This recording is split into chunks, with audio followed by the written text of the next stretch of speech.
Francis, I want to get back to what you were saying earlier about Asia, especially China, leaning more on services now as an offset to tariffs, because tariffs obviously affect manufacturing or manufactured goods and obviously exports, right?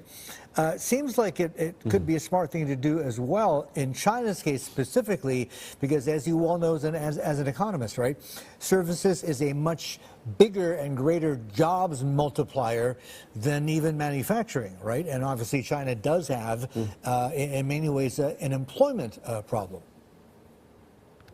Oh, indeed, indeed.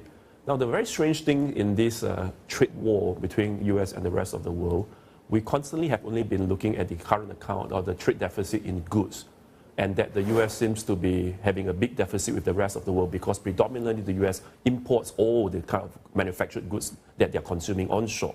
However, if you look into in the services segment, the US has been running a strong current account trade surplus in services to the rest of the world.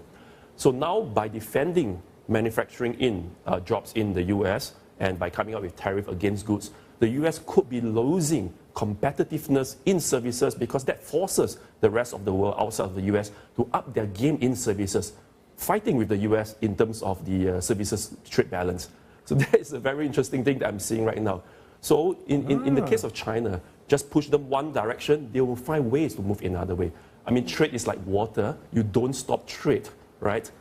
You can divert the trade. So in this case, policymakers are either looking at how they're going to divert trade away, and also to look at how to improve the service sector.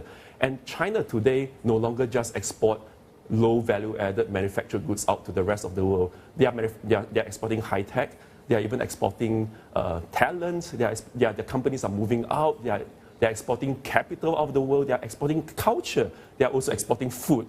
Guess what? There's a lot of hot pot restaurants in Singapore right now.